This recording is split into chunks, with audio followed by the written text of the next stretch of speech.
नमस्कार, मैं हूं आपके साथ सोनम राय। बुलेटिन की शुरुआत करते हैं। पूर्व प्रधानमंत्री अटल बिहारी वाजपेयी की जन्म जयंती के अवसर पर 24 दिसंबर को संस्कृति विभाग के प्रेक्षागृह में एक संगोष्ठी का आयोजन किया गया।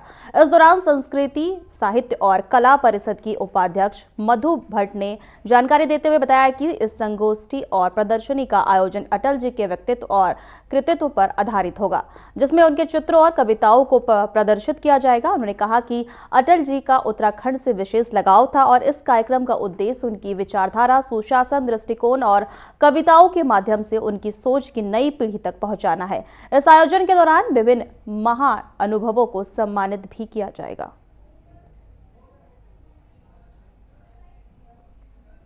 श्रद्धेय अटल बिहारी वाजपेयी जी का ये जन्म शताब्दी वर्ष है और उसमें उनको क्योंकि देखिए अटल जी का व्यक्तित्व और कृतित्व बहुत ही विराट है, बहुत ही विशाल है। इसी को लेकर हमने एक संगोष्ठी का आयोजन किया है। इसमें साथ में जो हमारे उस समय के समकालीन जब श्रद्धेय अटल बिहारी वाजपेयी जी देहरादून आते थे, उस समय जो जिन परिवारों के साथ उनका संपर्क रहा है, उनके संस्मरण, उनको सम्मानित करने का भी इसमें कार्यक्रम किया है। साथ ही में कविता पाठ, जो उनकी कविताएं हैं, उनकी कविताओं का पाठ भी किया जाएगा। उनके द्वारा जो साहित्य है, उस साहित्य को भी साहित्य का भी उसमें एक साहित्य भी रखा जाएगा। साथ में जो हमारी बहुत सारी स्वयंसेवी सहायता समूह की जो बहनें हैं, जो उसमें स्टॉल भी लगाएंगी और जो हमारे क्योंकि बहुत सारी ऐसी जो विभिन्न जो महान विभूतियां हैं उस कार्यक्रम में आएंगी, हम उनको सम्मानित करने का भी कर रहे हैं। साथ में अटल वन करके जो पार्क भी बने हैं, जो उनके लिए समर्पित, उनका पर्यावरण से एक विशेष लगाव भी था, उसको देखते हुए जो हमारे जो विभिन्न पर्यावरणविद हैं उनको भी सम्मानित करने का, जो जिन संस्थाओं ने कार्य किया उनको भी सम्मानित करेंगे हम।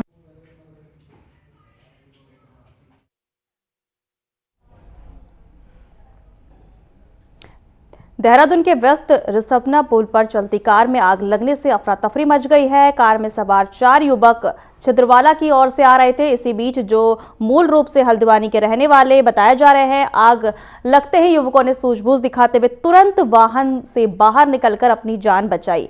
सूचना मिलते ही मौके पर पुलिस और फायर ब्रिगेड की टीम पहुंची और कड़ी मशक्कत के बाद आग पर काबू पाया गया। मौके पर मौजूद पुलिसकर्मी रविंद्र सिंह नेगी ने बताया कि इस घटना में किसी प्रकार की जनहानि नहीं हुई है, हालांकि वाहन को नुकसान पहुंचा है।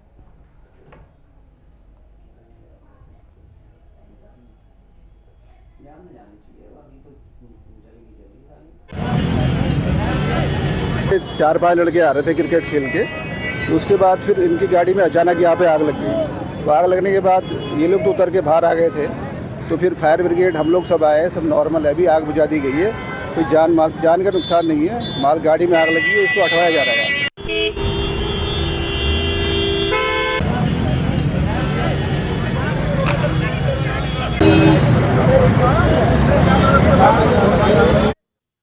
महिला कांग्रेस कमेटी उत्तराखंड की नवनियुक्त आजव्र पूनम पंडित का उत्तराखंड आगमन हुआ है। इस दौरान प्रदेश कांग्रेस मुख्यालय देहरादून में प्रदेश महिला कांग्रेस कमेटी ने उनका हार्दिक स्वागत किया है।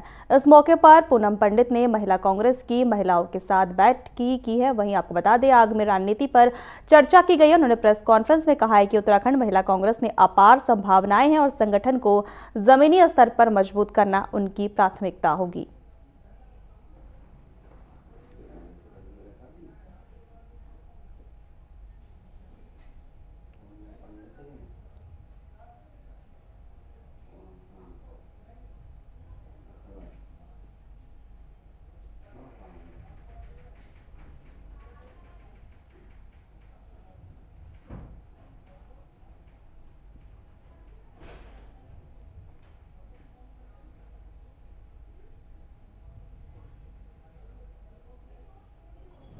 मीडिया बंधु को सपोर्ट मिलता है बहुत ही ज्यादा। देखिए, हमारी जो नेशनल कोऑर्डिनेटर है पूनम पंडित जी, उनको महिला कांग्रेस का ऑब्जर्वर उत्तराखंड का बनाया गया है, वो यहाँ पे आई हुई हैं और आज जो मीटिंग है वो हमारा 2027 में जो इलेक्शन है उसमें महिला कांग्रेस की क्या भूमिका रहेगी, हमारे जो नगर हैं, महानगर हैं, जिले हैं, उसकी क्या तैयारियां, हमारी जो कमेटियां हैं उनकी क्या तैयारियां, और हमारा जो 70 विधानसभाओं में महिला सम्मेलन करने का एक विचार है, जिसपे एक डिस्कशन हम लोगों का हुआ, और 70 विधानसभाओं में किस तरीके से हमने जाना है, कब से सम्मेलन शुरू करने, किन इश्यूज पे हम लोगों ने बात करनी है, जनता के बीच में जाना है, उन सब चीज़ों को लेके एक डिस्कशन हुआ है। देखिए, जो आज का दौरा मेरा एज ए प्रभारी लगा है उत्तराखंड में, ऑल इंडिया महिला कांग्रेस की तरफ से एक हमारी कार्यकर्ताओं की सिर्फ मीटिंग थी।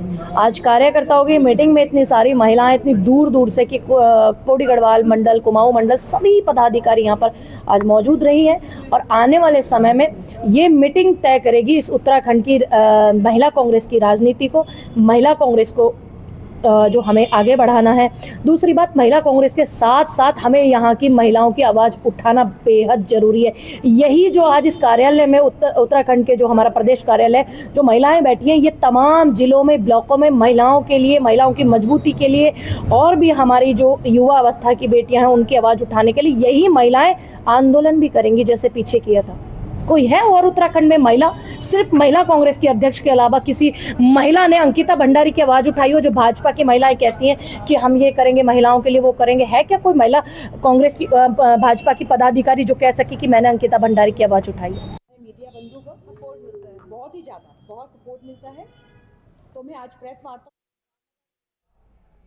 रामनगर के ग्राम पुचनी में वन विभाग की बुलडोजर कार्रवाई के खिलाफ ग्रामीणों ने तहसील में जोरदार प्रदर्शन किया। पीड़ित परिवारों के साथ सामाजिक और राजनीतिक संगठनों ने 1 दिवसीय धरना देकर सरकार और वन विभाग के खिलाफ नाराजगी जताई। आपको बता दें, ग्रामीणों का कहना है कि अतिक्रमण हटाए जाने के बाद कड़ाके की ठंड में परिवार खुले आसमान के नीचे रहने को मजबूर है। धरने में ब्लॉक प्रमुख मंजू नेगी, पूर्व ब्लॉक प्रमुख संजय नेगी और मालिकाना हक संघर्ष समिति के अध्यक्ष एस लाल समेत कई लोगों ने समर्थन दिया है। वक्ताओं ने कहा कि यदि सरकार ने मांगे नहीं मानी तो बड़ा आंदोलन किया जाएगा और विधानसभा चुनाव में इसका जवाब दिया जाएगा। साथ ही बताया कि 4 जनवरी को रामनगर में हाईकोर्ट के चीफ जस्टिस की अध्यक्षता में जागरूकता शिविर आयोजित किया जाएगा।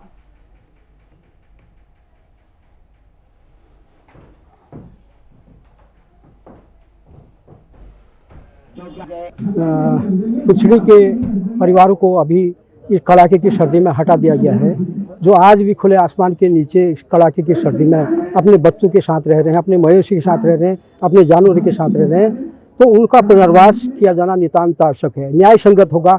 सरकार से हम निवेदन करना चाहते हैं कि उनका तत्काल उनको कहीं न कहीं या तो विस्थापन करे या वहीं उनको पुनर्वास उनका किया जाए। एक बात तो हमारी ये है। दूसरा, हमारा जो पूर्व निर्धारित कार्यक्रम था, हमने अक्टूबर के महीने में 14 अक्टूबर को यहाँ पर धरना प्रदर्शन किया था कि हमको मालिकाना हक दिया जाए।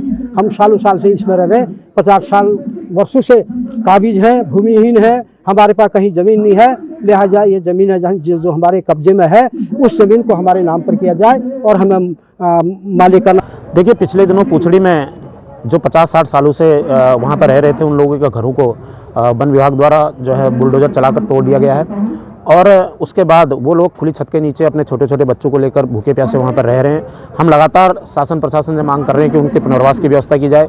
हम बरसों से मांग कर रहे हैं कि जो रामनगर में वन ग्राम है, उन वन ग्रामों को जो है राजस्व ग्राम का दर्जा दिया जाए, लेकिन सरकारें आई, सरकारें गई, किसी ने भी जो है वन ग्रामों के लोगों तक ध्यान नहीं दिया, जिसका परिणाम ये हुआ कि आपने देखा 52 लोगों के, लगभग 60-70 लोगों के घरों को पिछले दिनों तोड़ दिया गया, जिसको लेकर आज हमने यहाँ पे 1 दिवसीय धरना दिया है।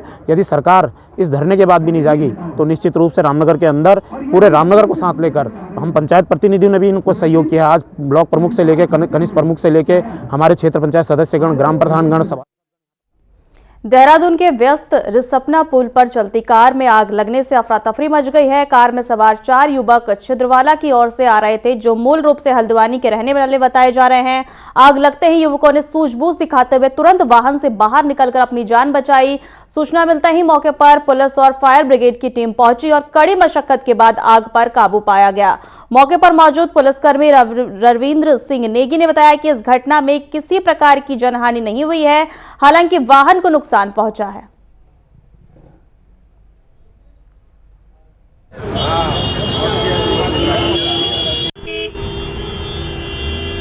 4-5 लड़के आ रहे थे क्रिकेट खेल के, तो उसके बाद फिर इनकी गाड़ी में अचानक यहाँ पे आग लग गई। तो आग लगने के बाद ये लोग तो उतर के बाहर आ गए थे, तो फिर फायर ब्रिगेड हम लोग सब आए, सब नॉर्मल है, अभी आग बुझा दी गई है, कोई जान का नुकसान नहीं है। माल गाड़ी में आग लगी है, इसको हटवाया जा रहा है।